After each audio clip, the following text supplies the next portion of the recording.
So you're trying to do vegan keto. Now let me tell you something. It is one of the most highly effective diets that I've ever done. But it's not easy. There's going to be 3 not so minor roadblocks, but if you can get past those, it is effing glorious.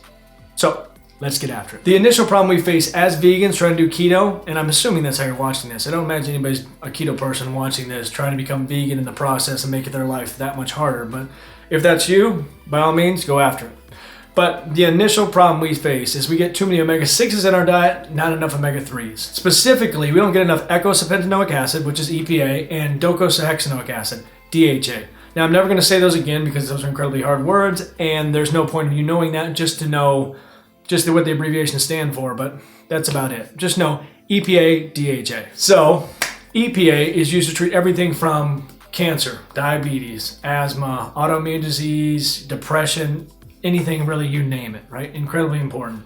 DHA is really important for brain health, brain development, and it is abundant in breast milk. So if you're a vegan mom watching this is incredibly important. And also, oddly enough, it's used in the spray tans that you get. If you ever had a spray tan, it's the active ingredient in that. So what's really the problem? Well, omega-6s are pro-inflammatory in nature, and scientists will contribute the widespread increase in obesity to the effed up omega-3 to omega-6 ratio we now have. What was once 1-to-1 is now 1-to-25. And this gets even more pronounced as vegans because the bulk of all omega-3s comes from fish.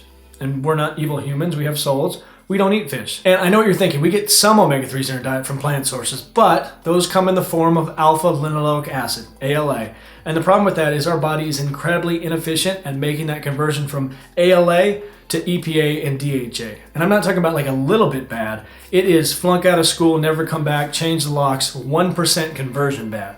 And to compound that, the more omega-6s you have in your diet, the worse that conversion is.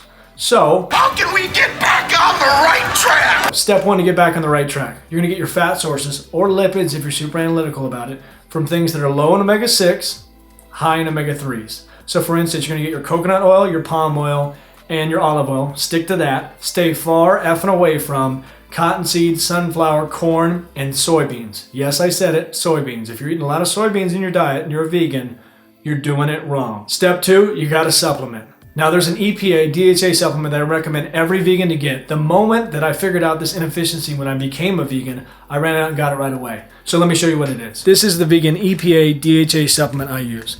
Now, you can use whichever one you want. I like this one just because it's got a little vitamin D from seaweed, but be sure to get one no matter what brand it is. Get one in your diet if you're a vegan. Next roadblock is you're gonna have to figure out how to get enough protein in your diet without pairing up 75 different carb sources. I know we're all guilty of this. We're making this black bean, kidney, quinoa, brown rice chili that, yeah, it has 40 grams of protein, but it has 3,000 freaking carbs in it. So here's the cold hard truth. You're gonna have to get your protein from one source. Yes, I said it.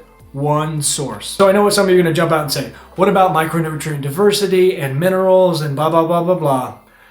If you're worried about that stuff, supplement. If you want to have a vegan diet that actually keeps you in ketosis, then trust me on this. Your one protein source is going to be pea protein. Here's why pea protein is so great. It has an amino acid profile that rivals whey. It is mechanically engineered and not chemically engineered like whey is. So I don't even need to go into the reasons why mechanical is better than chemical. It's freaking chemical. Which brings me to my last roadblock. Which pea protein to get? Because we all know as vegans, every supplement company equates being vegan to how much healthy crap can we throw into this supplement to get a ton of calories in there. And that's not what we want. We want an isolate. Here are the 2 I recommend. Now, if there's any updates, check the description. I'll put some updates down there. But so far, these are the 2 I really recommend. First is Naked Pea. Other than that great name of Naked Pea, it's a pretty incredible supplement. It's just a pure isolate. It's flavorless. Now, in the beginning, they were wildly inconsistent, and you would have a different flavor of flavorless every time. But since the last 4 or 5 times I've had it, it's been perfect. Another great option is V-Pro. Now, it's not a pure pea protein isolate, but it's a great alternative. The majority of it does come from pea. There's some brown rice and other stuff in there. Kind of funny. But it is sweetened with stevia, it tastes pretty darn good, and it's such a low carb load that you'll be able to stay in ketosis if you take it. So there you have it. Is it gonna be easy? No. Is it worth it? Yes. It is one of the most effective diets I've ever done in my entire life. And I competed for years. I've done some crazy shit. Side note, if you're really serious about giving this a go, get some keto strips. Does a couple things. 1, you can see how fast you go in ketosis. 2, you can see your actual carb load, how much you can handle. Some people just go out of ketosis after 30 grams, some can have up to 50, and you can go out for so many different reasons, right? You can have too much protein and that converts.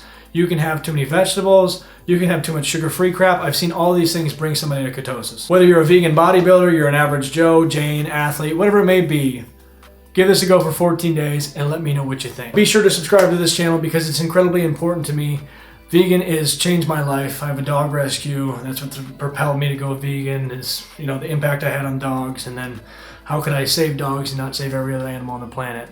So I will load this channel full of everything you can think of, from diet tips to training, because I think vegans should have the best of both worlds. You should be able to look how you want and have the impact you want. So like this video, subscribe to the page, hit notifications, and I'll see you in the next one.